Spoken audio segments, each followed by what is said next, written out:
Lazy D here. Today I'm working on this 2020 Can-Am Defender Pro HD10. This thing's got some loose control arm bushings. I'm going to show you what that looks like and how I'm going to replace it. If you find this video helpful or useful, please like, comment, or subscribe. It helps out the channel. So I have my machine that I'm working on up in the air here. You could do all this work with like a floor jack and jack stands. But once you get it up in the air, anytime you're servicing these machines, you should be feeling for any looseness at, grab your wheel at 3 and 9 and shake it. And you can see there's a lot of looseness here. Once you find that looseness, I'm gonna get you in a little bit closer here. So if you look at these bushings, when I shake the wheel, you can see in the back, way back here, and this front upper one are pretty loose. Now you'll be able to hear this when you're driving. It'll sound like some knocking. You might even feel it in your steering wheel. But it's important to change these because you can see the actual bolt on this upper inner control arm bushing is wiggling now. And what that's going to do is oblong the hole in your frame. And if you don't address this soon, you'll wear out the frame here, and then you'll have to do some welding repair or try to figure out a way to recondition the frame so it'll accept a bolt and stay in place. This one probably has a little bit of wear already, but we've caught it pretty early. Even if you grease these regularly, they're going to wear out eventually. So this unit's got about 8,000 miles on it. And I'm not just going to replace one bushing or just the ones that are loose. I'm going to replace these bushings as a set, upper, lower, at the fronts and at the rear wheels. We're going to do all of them and kind of start fresh, and that should last us quite a while. These are the parts that I got to complete this job. Super ATV makes a pretty good aftermarket kit. They have options for the density of the bushings. I elected to get the heavier duty ones. It's a little bit more. Here's a part number from the kit. As you can see, designed in the USA, it says. Designed, engineered in the USA, but made in China. But regardless, it comes with all the inner sleeves and the bushings for all the front and the rear all in one package. So that's nice. If you go to your local dealer or on a website like Partszilla, you can piece this together however you want, although it is a bit more expensive. These are all the tools I use for this job. Not a ton you need here, and you could do this with hand tools, no power tools. But I got a ratchet wrench with a 15 millimeter socket, 15 millimeter wrench.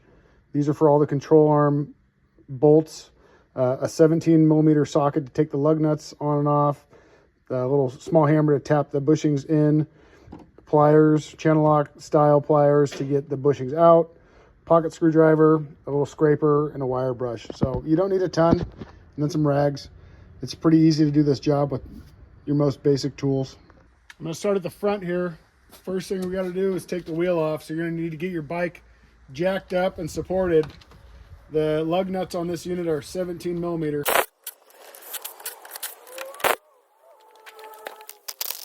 Once I get the lug nuts off, I'm going to go ahead and disconnect the shock. This is going to give me some more flexibility when I get this other stuff unbolted.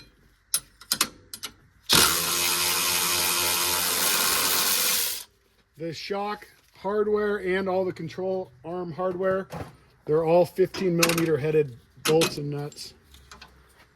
So now I can lift my shock up out of the way. This is going to give me some freedom to move these parts around as I work. So I'm going to start with the lower control arm here.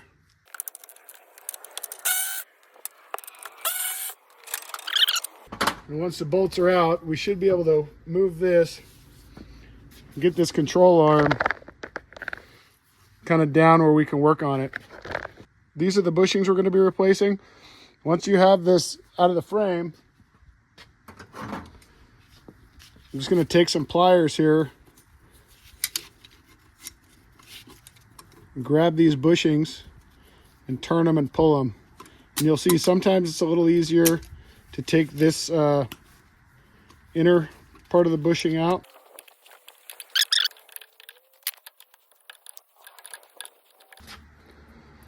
I don't know how well you can see this. Actually, we can see it pretty good. So once the bushings are out, before you put the new ones in, you'll see in here is some old kind of nasty dried up grease.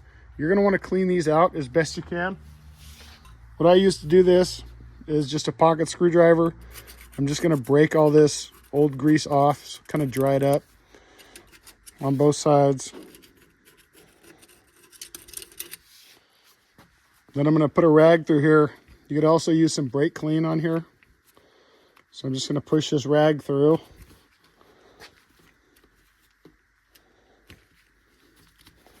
And then kind of like you're flossing, just going to wipe these out. If you had like a kind of wire brush, that might work pretty good too. This is good enough for me.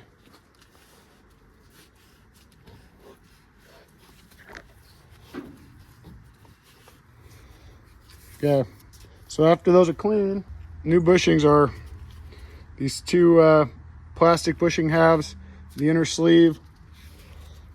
I'm gonna go ahead and push the bushings in, and then our sleeve. Sometimes you can push the sleeve in like I just did like that. Other times you'll have to tap them a little bit to get them flush. They should be flush with the bushings once they're pushed all the way in.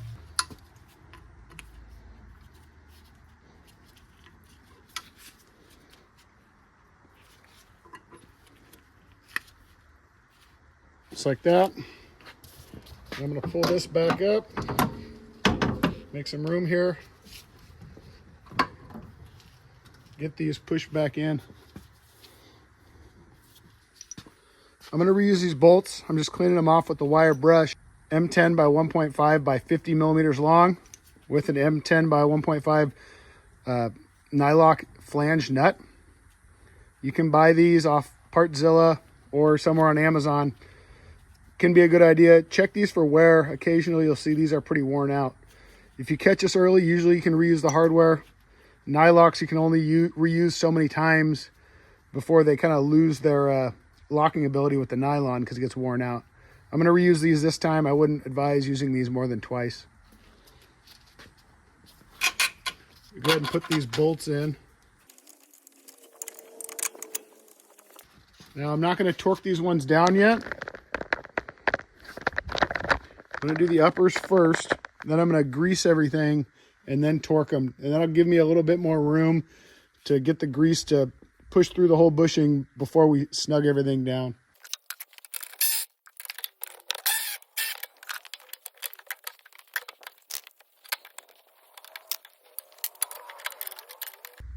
Okay, now before I tighten these up, put a couple pumps of grease in them.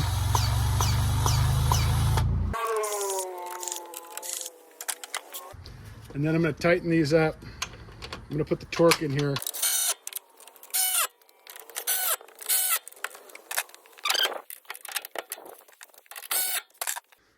So after I've greased this, I'm going to wipe all this excess grease off. You don't want to leave that there. Just leave something for dirt to stick to.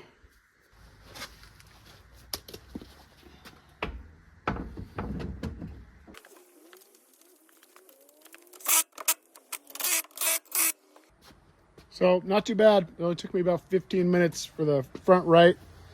The one thing I want to show you is on the front left or the driver's side, if you need to get to the nut on this top rear bolt, I was able to get to it without, but there's also a plug you can pull out from inside the cab by the pedals if you need to get a tool in there. Now we're at the rear wheel.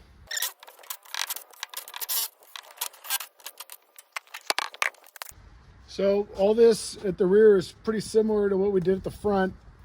A difference in the rear is I'm going to go ahead and remove this shock completely to get it out of the way.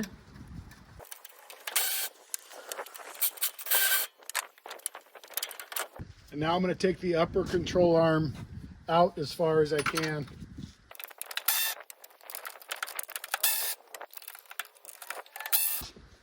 Now with the upper unbolted, you'll see this brake line is riveted on. If you want to work away from the bike, you could drill out this rivet and re-rivet it after. It's a 3/16 rivet. I'm going to just do the work here. So the inner bushings I'm going to take out real quick are on the control arm, and the outer bushings are actually in the hub here, or the knuckle.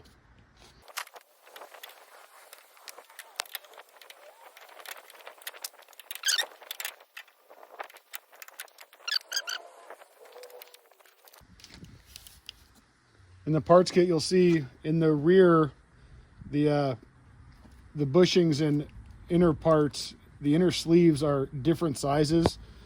So you'll have to figure it out, but the bigger, lower inner ones go on the frame lower, and then these slightly longer inner bearings with the smaller bushing go on the outer upper bushing.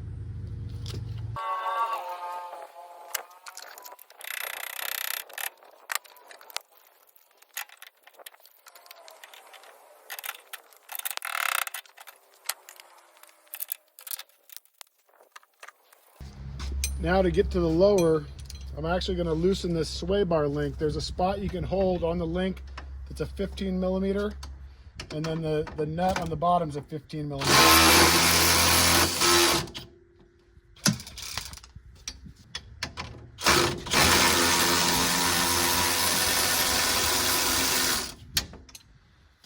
Once I get that nut loose, this bottom spacer, the lower portion of the sway bar bushing should come off. Then I'm going to take out the lower control arm bolts.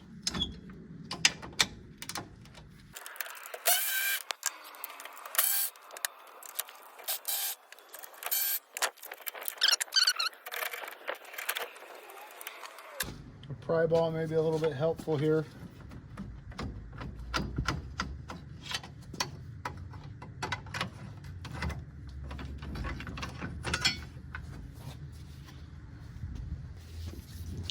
Now, like all the other ones, I'm not going to put this on camera, but I'm going to replace the bushings in the control arm, and then down in this hub here, I'm going to replace these bushings.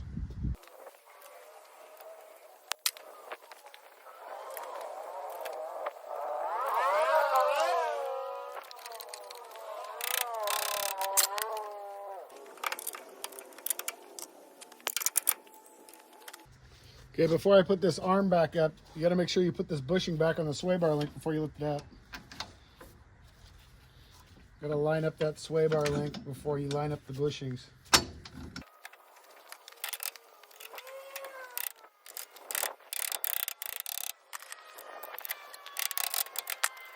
And tighten it back up.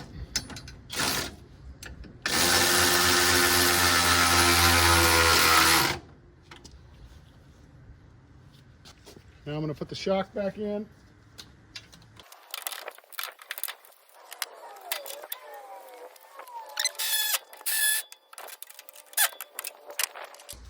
And then just like the front, before I tighten up all the control arm bushings, I'm going to pump some grease in each one of them.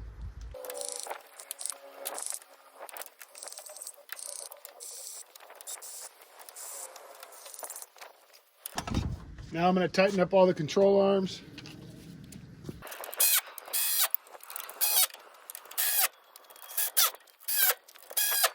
Don't forget to wipe clear all this grease.